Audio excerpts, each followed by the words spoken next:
चारों गतियों के बारे में जाना, मुनियों के बारे में जाना, माता जी के बारे में जाना। अब एक चीज अपन कुछ और भूल रहे क्या? अब हम जानने वाले हैं आहार दान की महिमा के बारे में। आहार दान। आपको पता है निशांत, मैंने अभी तक कभी आहार दान नहीं दिया। और एक्चुअली अगर अपन इस भूमि में रहेंगे तो थोड़ा मुश्किल भी हो जाता है। क्यों हो जाता है? क्योंकि यहाँ सत्संग समागम नहीं मिलता।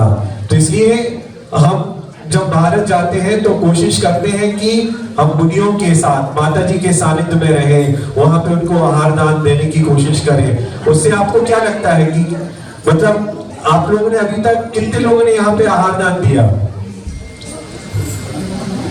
ऑलमोस्ट सबने दे दिया। तो फिर तो मतलब महिमा बताने की जरूरत ही नहीं है। मतलब इसमें अपन आहार दान जब करते हैं तो एक बात बताना कि घर में जो अपन बच्चों को खाना खिलाते हैं वो आहार दान में आता है क्या? क्यों नहीं आता? ये अपन पता करते हैं अपन आज के इस प्रोग्राम में।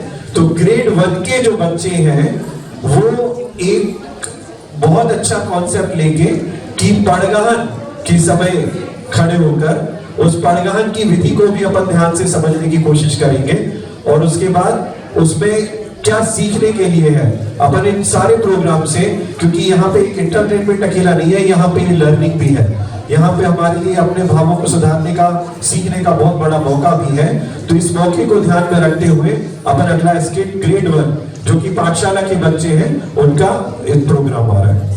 अब आ रहे हैं आर्या, अरहान, गरिमा, अबीर, आगम और युवान अपने स्किट के साथ आहार दान की महिमा।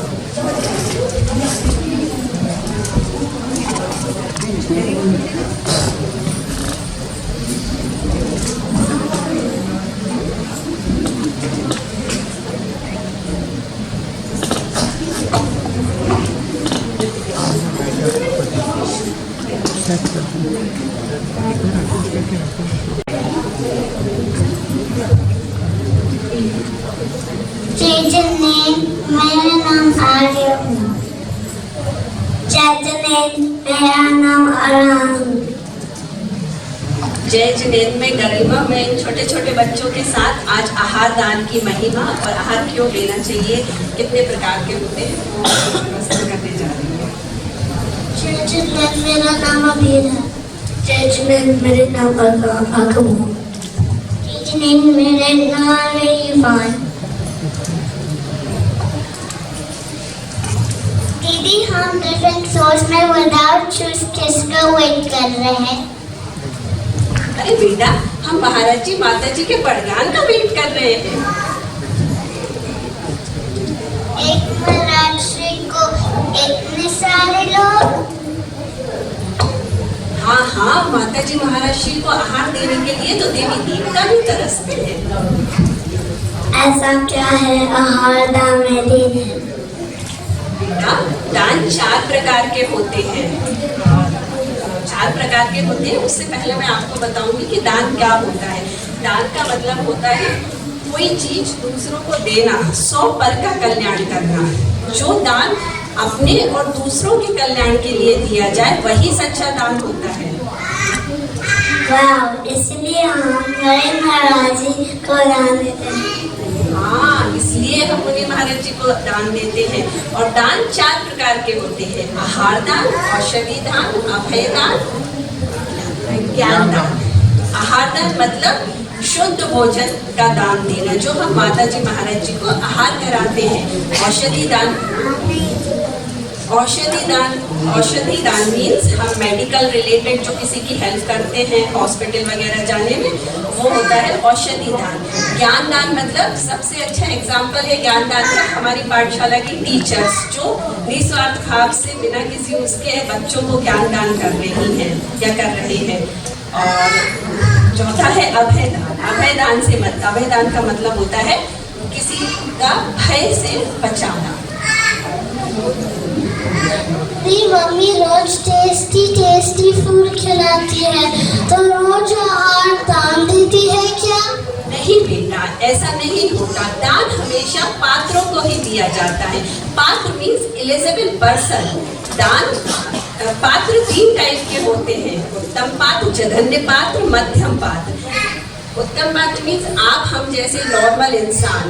मध्यम पात्र मीन्स जैसे माता जी हैं और जैसे हमारे एलेक जी छुल्लक जी वगैरह है। और जघन्य पात्र मतलब महाराज श्री वगैरह। जगन पात्र मतलब आप हम और मेन पात्र मतलब महाराज श्री वगैरह।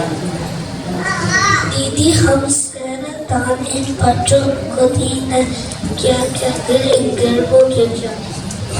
आगम पूछ रहे हैं कि दीदी यदि हम ये सब पात्रों को दान दे देंगे तो गरीबों का क्या होगा।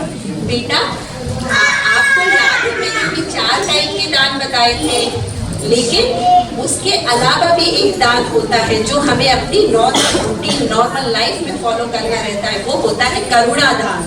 करुणा दान का मतलब होता है भूखे को खाना देना, बीमार को दवा देना, इस जरूरतमंद की हेल्प करना कहलाता है करुणा दान।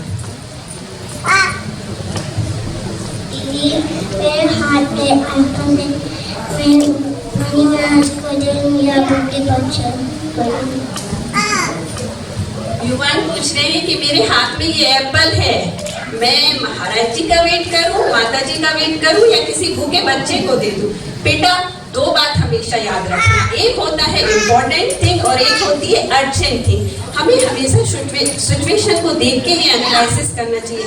वो भूखा बच्चा तो 2-4 घंटे भूखा रह सकता है, लेकिन माता जी महाराज जी स्पेसिफिक टाइम पर ही आहार लेते हैं, वो दिन में एक ही बार आहार लेते हैं, तो हमें पहले उनको देना चाहिए, समझे। अब आप किसको आहार दोगे, माता जी महाराज जी को या उस भूखे बच्चे को। ये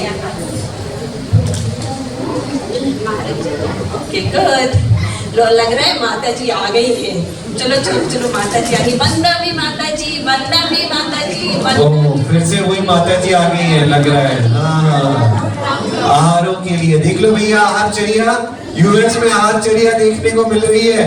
बहुत बहुत कत्तल से सब पूरे माता जी, वंदा भी माता जी, वंदा भी माता जी। आहारचर्या के लिए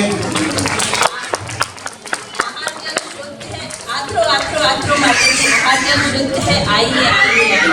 माता जी को आहार करने के लिए बहुत किसी हो रहा है। Thank you.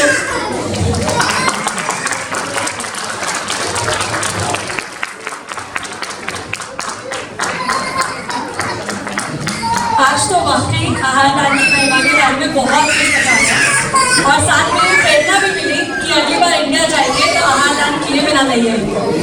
देखो आज एक बार फिर से बता देता हूँ कि जो पात्र की चर्चा की थी उसमें उत्तम पात्र मुनियों को बोला गया है। उत्तम पात्र मुनियों को बोला गया है और जगन्य पात्र अपन लोगों के लिए, श्रावकों के लिए बोला गया है। तो उस दृष्टि से अपन को लेना चाहिए। और अगर यहाँ पे आप लोगों ने ध्यान दिया हो कि आहार के पड़गाहन की विधि, एक चीज तो वो होती है जो पड़गाहन में होती है और एक उसके पहले जो घर की माताएं बहनें जो सुबह 5 बजे से 4 बजे से उठ के पूरा शुद्ध भोजन बनाती हैं। जिनको नहीं मालूम होगा उनके लिए बता दें कि पूरा गेहूं, मसाले, दूध आदि सब शुद्ध व्यवस्था करना, सबकी व्यवस्था ऐसे डिब्बों में रखे रहना एक अलग होता है और शुद्ध रखना अलग काम होता है। तो 4-4, 5-5 घंटे दिन के लग जाते हैं सुबह के। उसके बाद जाके वो पड़गाहन की विधि तक गाड़ी पहुंचती है। तो अगर अपन लोग सीधे जाके पड़गाहन करते हैं तो पुण्य तो लगता है, लेकिन कोशिश करना कि उसके पहले की क्रियाएं भी देख सके, समझ सके, जान सके, क्योंकि अंततः पूरी प्रक्रिया में एक सबसे इम्पोर्टेंट पार्ट जो रहता है वो रहता है विवेक। विवेक से खाना बनाना, शोधन करना, तो उस भावों की जो निर्मलता बनती है वो हमारे पुण्य का कारण बनता है। तो ये हमने आज आहार देने की विधि सुनी, देखी, समझी। अभी किसी को है जो उसको समझ में नहीं आई अभी तक? सबको आ गई? सब अगली बार भारत जाके सब आहार करिए, आहार देने वाले हैं। अनु ने तो ले लिया, नहीं हम ले लिया हमें लग रहा है। लेकिन हाँ कोशिश करना, भाव बनाना, अगर मौका मिले तो देना, नहीं मिले तो एटलीस्ट देखने की, क्योंकि इसमें मेरी एक फेवरेट हॉबी में से अगर मैं बोलूं तो मेरे को आहार देना की हॉबी है। मुनियों के लिए आहार देने का मेरा भाव। और कई बार ऐसी जगह पे जहाँ पे कि रास्ते में है, आप सिटियों में तो कई बार बहुत से चौके लग जाते हैं, लेकिन चौका और किचन में अंतर क्या होता है? वो विवेक का अंतर होता है। विवेक से सारी की हम काम करो तो वो चौका है, नहीं तो वो किचन है। तो आप अपन को सोचना है कि अपन घर में भी शुद्धता से, कितनी शुद्धता से खाना बनाते हैं या बना सकते हैं। डेफिनेटली। एंड एक्चुअली वही होता है निशांत कि जब तक आप किसी चीज़ का महत्व नहीं जानते, उन सब चीज़ों को टालना बहुत आसान हो जाता है, क्योंकि आपके पास कोई बहुत स्ट्रॉन्ग रीज़न नहीं होता उस चीज़ के लिए, या ये कह लीजिए कि मोटिवेशन नहीं होता। पर जैसे जैसे आप चीज़ें जानते हैं, जैसे जैसे आप धर्म से जुड़ते हैं, आपका उन सब चीज़ के प्रति रुझान बढ़ता है। तो आप में वो आपको प्रेरणा मिलती है कि हाँ, अगली बार हम जाएँ तो हम एक्स्ट्रा एफर्ट लें कि हम वो स्टेप ले सकें, कर सकें। मतलब गलती नहीं करी ग्रुप जोड़ के ना। हाँ, अनु नए नए मेंबरों में से एक है जिन्होंने कि अभी अभी ग्रुप ज्वाइन किया है, राइट? अब हो गया टाइम, बट हाँ, सीख रहे हैं धीरे धीरे। चलो।